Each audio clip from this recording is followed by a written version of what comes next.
"Stop the car. Now," my husband whispered. The intensity in his voice made my skin prickle.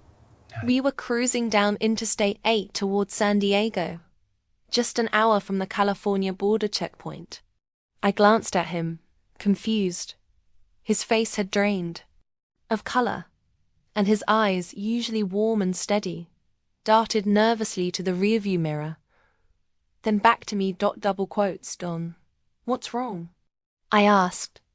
"Just find an exit. Please." His voice was barely audible. "Turn around." I was stunned. We'd been planning this family reunion for months.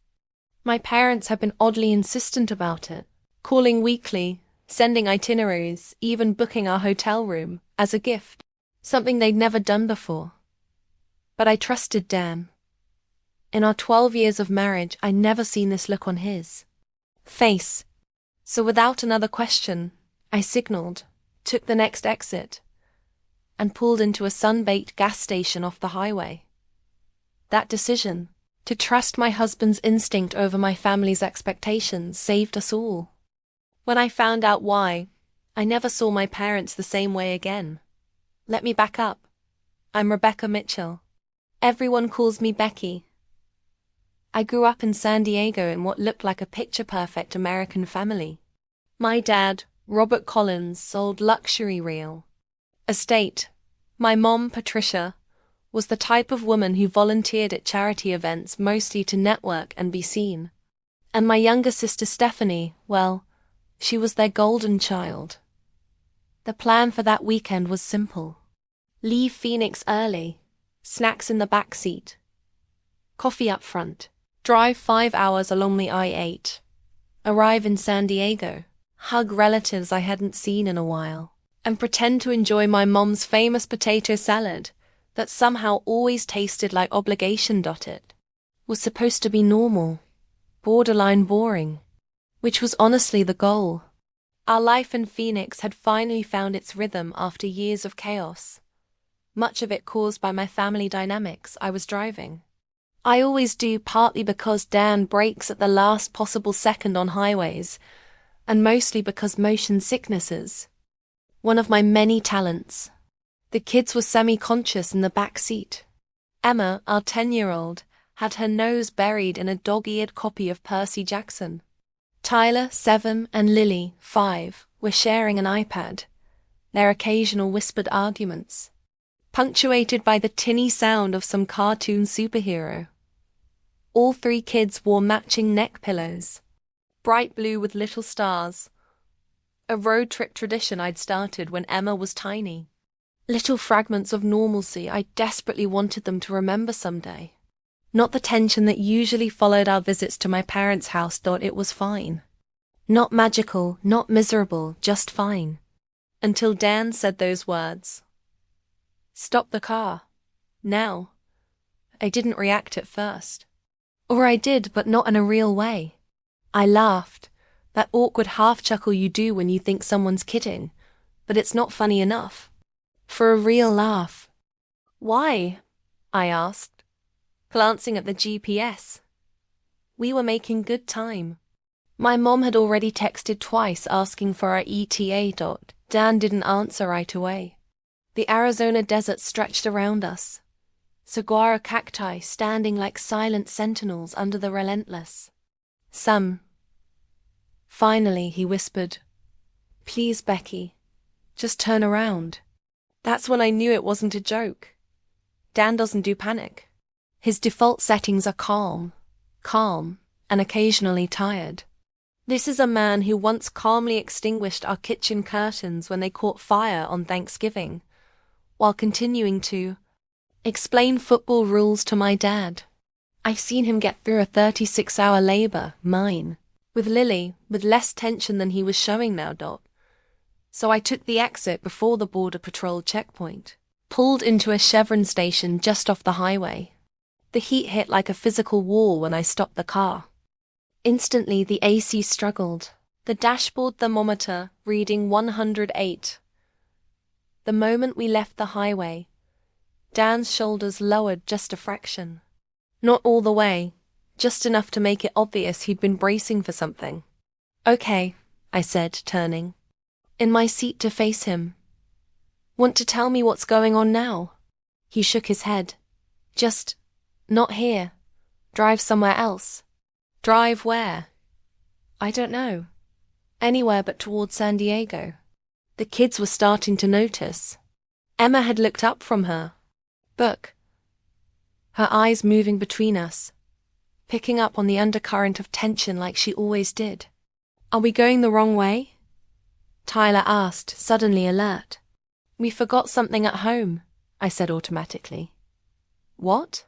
Emma demanded, old enough to detect the lie. "I'll tell you later," I replied, my teacher voice coming out. Lily piped up. "It's snacks? Did we forget the good snacks?" Her world still simple enough that snacks could be the most important crisis. I didn't answer. Dan didn't speak again for a long time. We drove in silence, turning north on a state highway, away from the interstate. 20 minutes, maybe more. Just miles of desert scrub and guilt pressing on the back of my neck. I'd have to call my mother. Soon. She'd be furious. Then Dan pointed to a turnoff. "Take that road." It led to nowhere. A narrow access road with a faded sign for some nature preserve. One of those places you only find when you're lost or about to have an important conversation no one wants to have. I pulled off. The car kicked up dust as we bumped along the dirt road and stopped under the sparse shade of a mesquite tree. Unbuckled his seatbelt. "Stay here," he said to the kids, his voice deliberately light. "I need to talk to Mom for a minute." He got out and walked to the back of the car. I couldn't see anything from where I was, so I just sat there, the AC blasting, staring at the dashboard clock. My hands were sweating. My heartbeat was doing something weird, fast and heavy, like it knew something. I did single quotes T. After a minute, I heard the trunk close. Dan appeared at my window. "Can you come out?" he asked. "Why?" "I need you to see something." He didn't sound angry or scared, just tired and very, very sure. I told Emma to keep an eye on her siblings and got out. The heat hit me again, making it hard to breathe. Dan walked me to the back of the SUV and opened the trunk. Didn't say anything, just pointed to the blue duffel bag my dad had handed us that morning. "This is your parents' bag, right?" he asked. Nodded. "Yeah, Dad said it wouldn't fit in their car. They're driving down later today." "I noticed something odd about it when I loaded it," Dan said. "It felt wrong." "Wrong how?" He unzipped the bag and carefully folded back a San Diego Padres sweatshirt. And that's when everything stopped. Inside, wedged between clothes, stuffed into what looked like a toiletry bag, were stacks of papers. But not just any papers, passports. At least a dozen of them. And beneath those, wrapped in plastic, bundles of what were clearly counterfeit $100 bills. I wasn't scared. Not yet. Fear was still on its way. What I felt in that moment was something slower, heavier, like falling through the floor. Of my own life. I didn't touch anything. I didn't need to. I just knew we were one wrong choice away from losing everything. And suddenly, everything made sense. My parents' insistence that we drive down instead of flying like we usually did. Their offer to pay for the hotel when they'd never helped financially before. The strange questions about exactly which route we'd take and what time we'd cross. The border checkpoint. "They put this in our car," I finally said. My voice sounded thin, like it was coming from somewhere else. "With the kids?" Dan nodded. "How did you know?" I asked, still staring at the evidence of my parents' betrayal. He didn't answer right away, just zipped the bag closed again, carefully, like it might explode. "When your dad handed us the bag this morning," he finally said. Something in his eyes, the way he smiled, like it was already done. like he was sure it would work. He shrugged, then shook his head like he was trying to knock the memory loose. I couldn't stop thinking about it. Then when we got closer to the checkpoint, it hit me. He looked at me directly, his eyes sad. I didn't know for sure, Becky, but I knew enough to be scared. That was worse somehow, that someone else had seen the truth about my family that I had trained myself not to see. The funny thing is, I actually thought I was the responsible one in the family. Not responsible in a pays their taxes and wears sunscreen. Though yes, those too, but in the sense that I thought I could be the stable one. The one who didn't explode or vanish or lie for sport. The one who tried. The one who offered help when she could afford to, and boundaries when she couldn't. But looking back now, I mean really looking, I can see that being the responsible one in my family was like being the designated driver at a demolition derby. They didn't want help. They wanted cover, and I gave it to them. For years, it started when I was a kid. My parents were the kind of people who believed that living well was a matter of image, not substance. If you looked successful, if you seemed generous, if your Christmas lights were straight, and your kitchen had 3 kinds of artisanal olive oil, then that meant you were doing okay. Didn't matter if the credit cards were maxed out or if the utilities got shut off that one winter when I was 12. We were doing okay. That was the script. Stick to it or get rewritten. We had years when things were tight. I remember boxed mac and cheese for dinner 3 nights a week, and my mom suddenly having migraines when school fundraisers came around, which I later realized was code for, we can't afford $20 for the walkathon. But we also had years where they were flush. New BMW for my dad, kitchen remodel for my mom, private tennis lessons for Stephanie. The money came and went like weather. What never changed was the spending. I once asked my dad why we didn't save more when things were good. I was 15, already working part-time at the mall food court, already more financially literate than my parents despite their designer clothes and country club membership. He patted my head like I was still 5 and said, "You don't need to. Save if you know how to hustle, Becky girl." I didn't know then that hustle often meant cutting corners. Or worse, Stephanie inherited all of this. The hustle, the shine, the gravitational pull of someone who can light up a room while quietly unplugging your self-respect. She was the favorite. That wasn't a secret. Not even an ugly one, just a truth. We all lived with. They liked her more. They got her. She was like them, charismatic, impulsive, perpetually in some kind of crisis that required everyone's attention, and usually my credit card. I wasn't. I was boring. That's what they called me, sometimes even to my face at family gatherings. Boring, uptight, too serious. My mom once told me in the middle of Thanksgiving dinner, in front of my then new boyfriend Dan, that my problem was I mistook discipline for personality.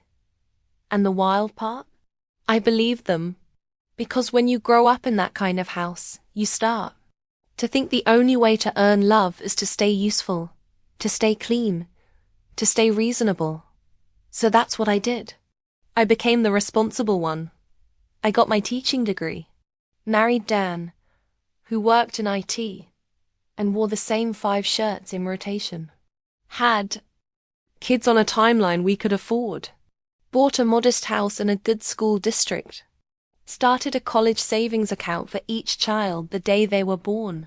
Meanwhile, my parents and Stephanie would call when they needed help navigating insurance claims or school applications.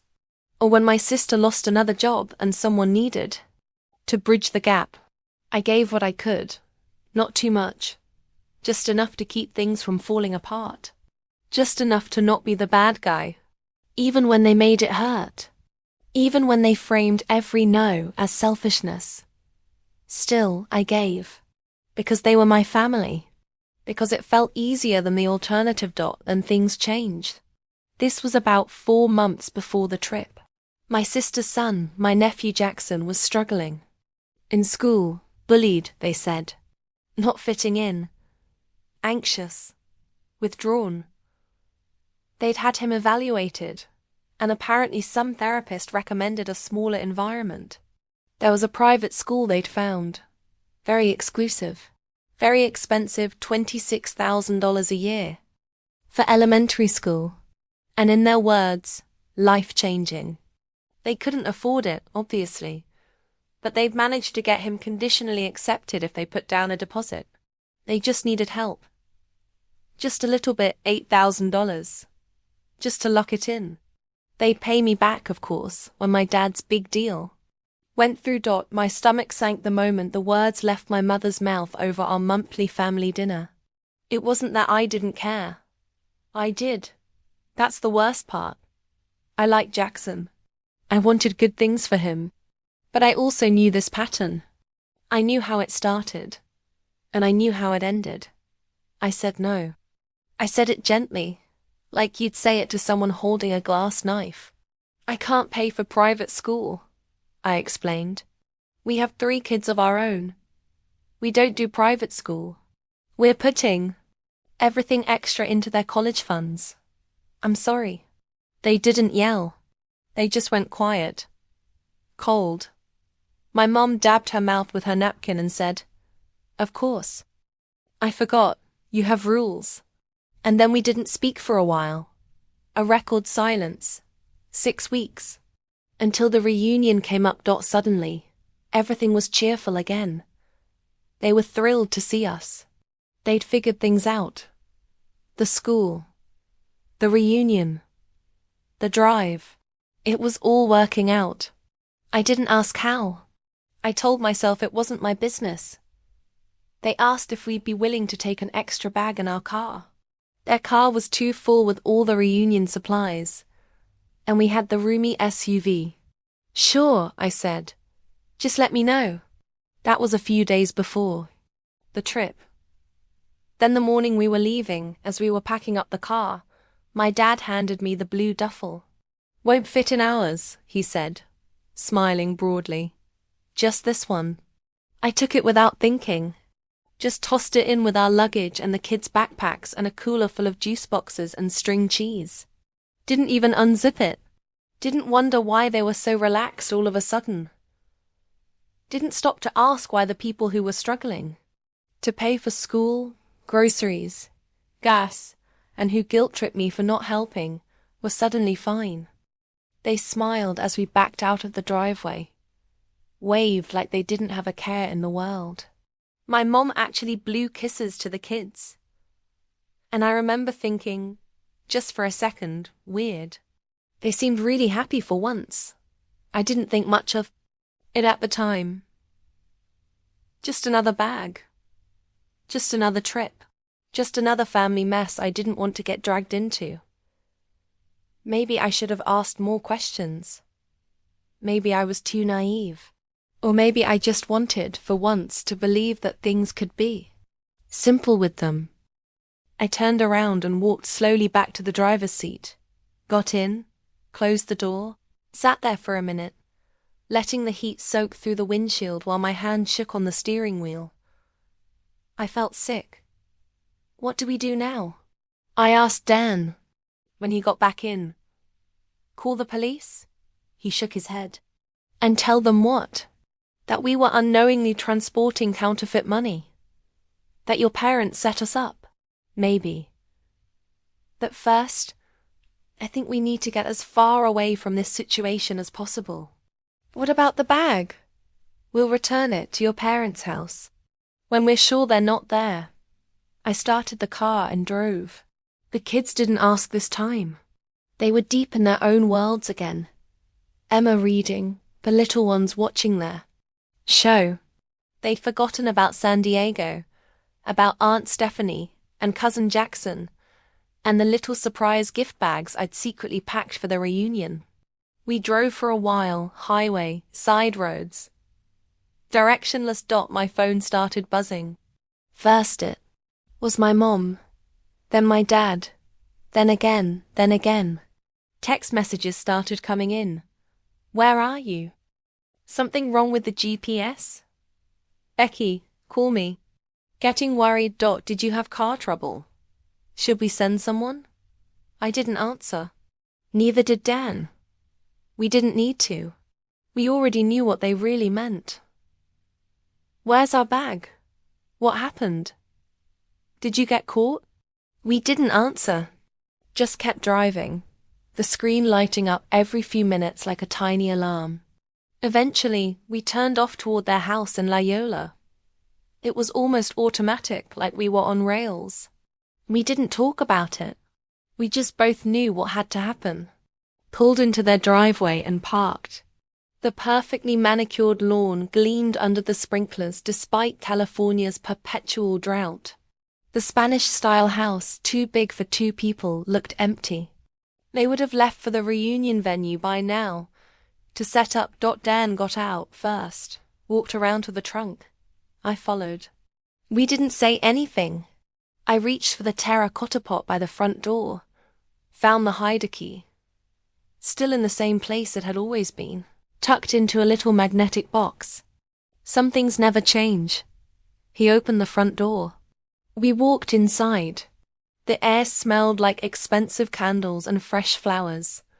My mother always had fresh flowers, even when they couldn't afford groceries. We placed the blue duffel just inside. The hallway. Didn't open it. Didn't adjust it. Just set it down like a quiet bomb that didn't need to go off to ruin everything. Dan turned the knob, locked it behind us. We got back in the car. Still no words. I think we both felt like speaking would contaminate something.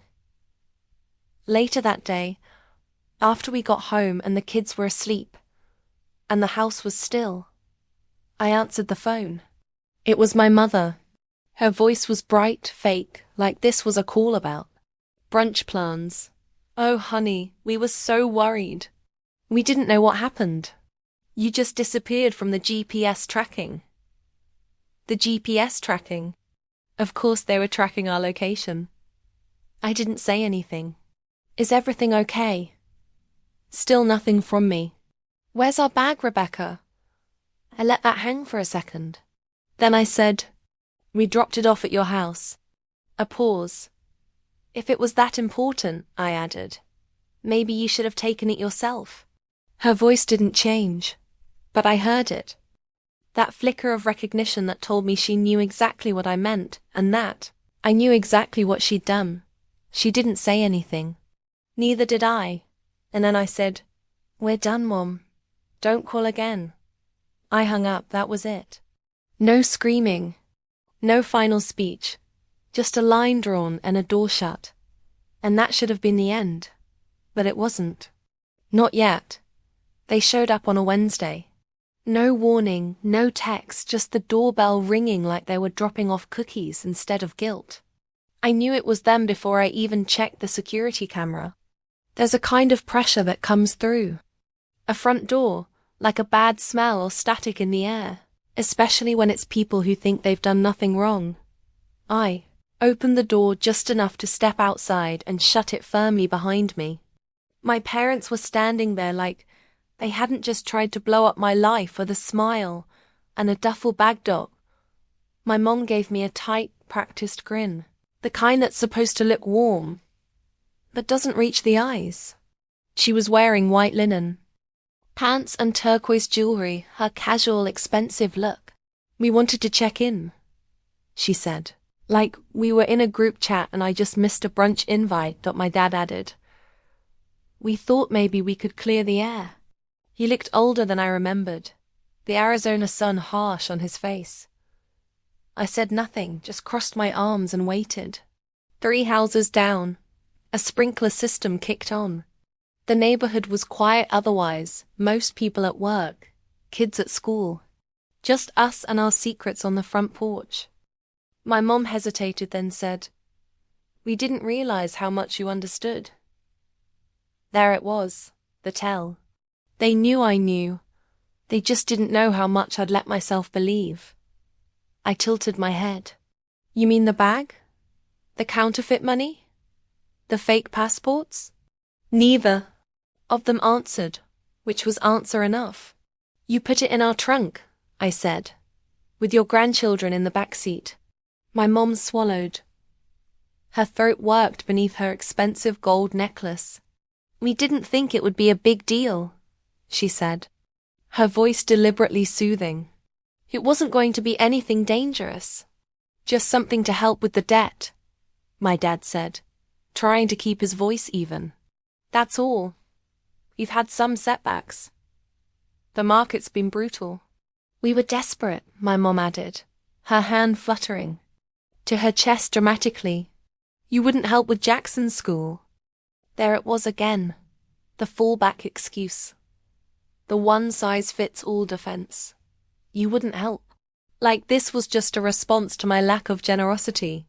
Like their betrayal was a natural consequence of my boundaries. I didn't yell. I didn't cry. Neighbors didn't need a show. You didn't just betray me, I said, my voice low and steady. You risked our lives. Our freedom. Do you understand what would have happened if we'd been stopped at that checkpoint? Neither of them spoke. My dad shifted his weight. My mum blinked like she was trying to cry, but couldn't quite summon the tears. Becky, sweetheart, she started. You're being... I cut her off. We're done. Don't call, don't come here. You don't get to see the kids. This is over. She opened her mouth. I could already hear it forming. The classic, you're being dramatic. Or maybe you'll cool off. Instead, she just said, you'll come around, you always do. Her certainty chilled me. Because for the first time, I saw how much they had always counted on my compliance. On my forgiveness. On my desperate need to be the good daughter. I turned. Walked back inside. And locked the door behind me. And for the first time in a long time, I didn't wonder if she was right. 3 days later, I showed up at the school to pick up the kids. They weren't there. My stomach dropped so fast I couldn't speak. I just looked at the office secretary like she'd told me my house was on fire. Oh, they were already picked up, she said, like it was the most normal thing in the world. Your parents said you'd asked them to. They showed ID and everything. I don't remember driving. I remember being in the car and I remember the sound of the engine, but I don't remember anything in between. I called Dan, my voice shaking so badly. He couldn't understand me at first. They took the kids.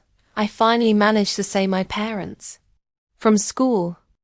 I'm on my way, he said, and hung up. They were at my parents' rental condo in Scottsdale. Of course they were.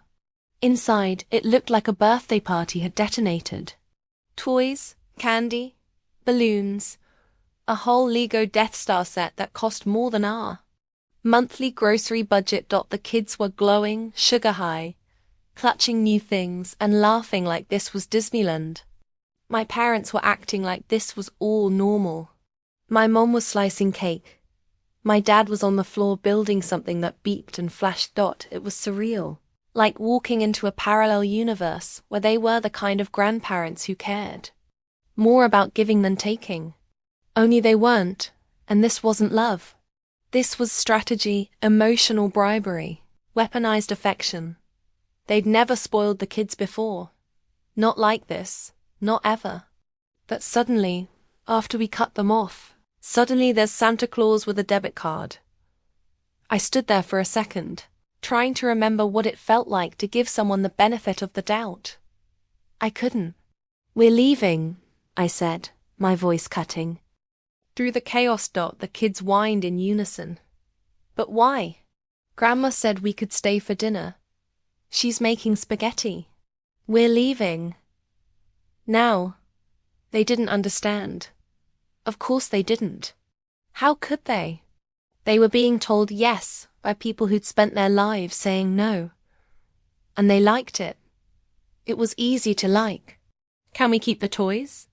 Lily asked, clutching a stuffed unicorn that was bigger than she was, its horns sparkling with cheap glitter that was already shedding onto her t-shirt.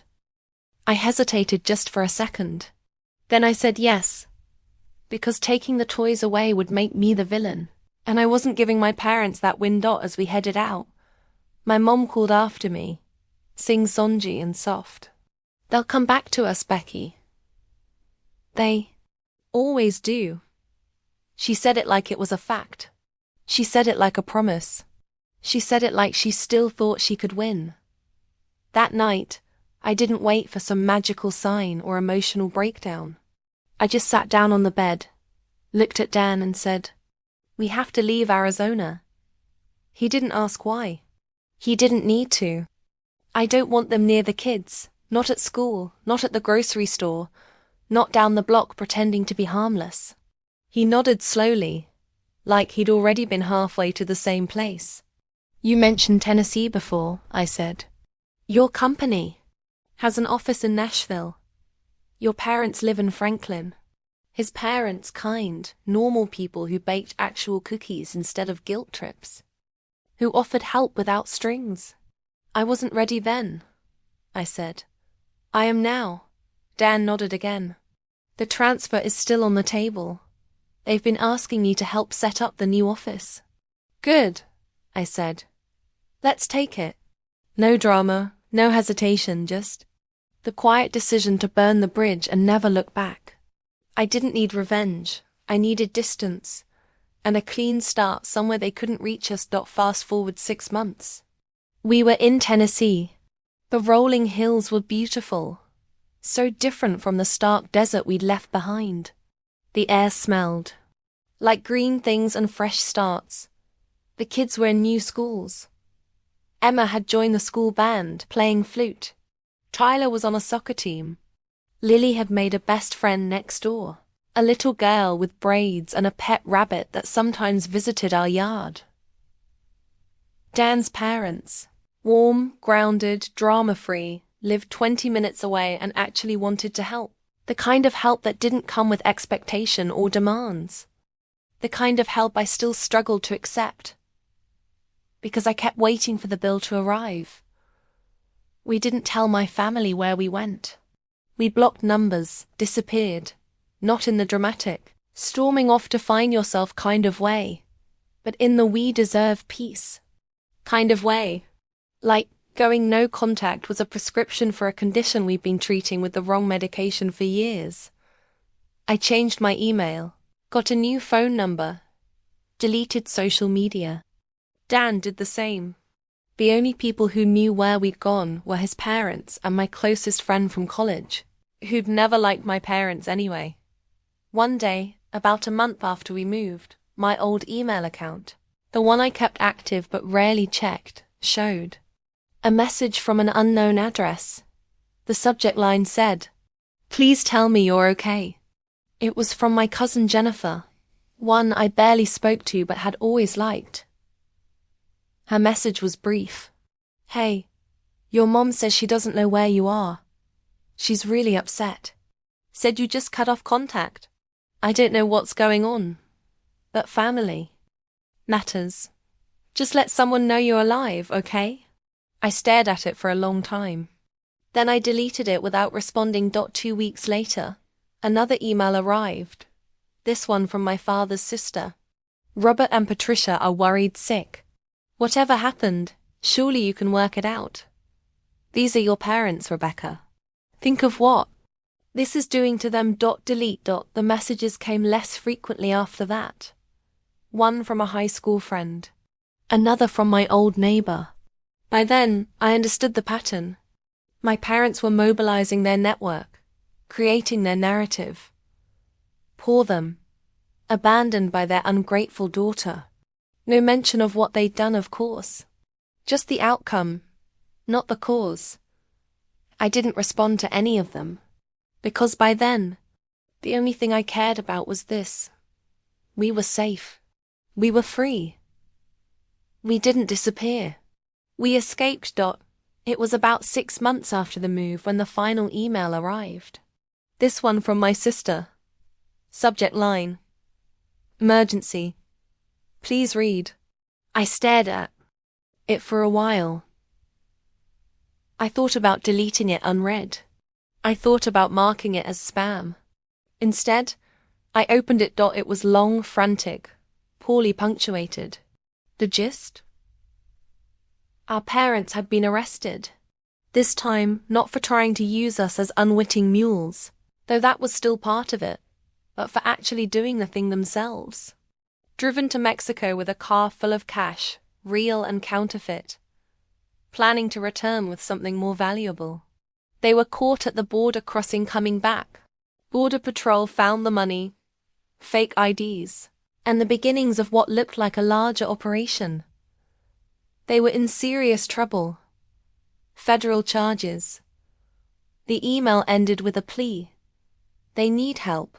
They need money for a lawyer. This is serious. You have to put the past aside and show up. Your family. I read that line 3 times. Then I hit reply. All I wrote was, and I did show up once. I'm not doing it again. And I meant it.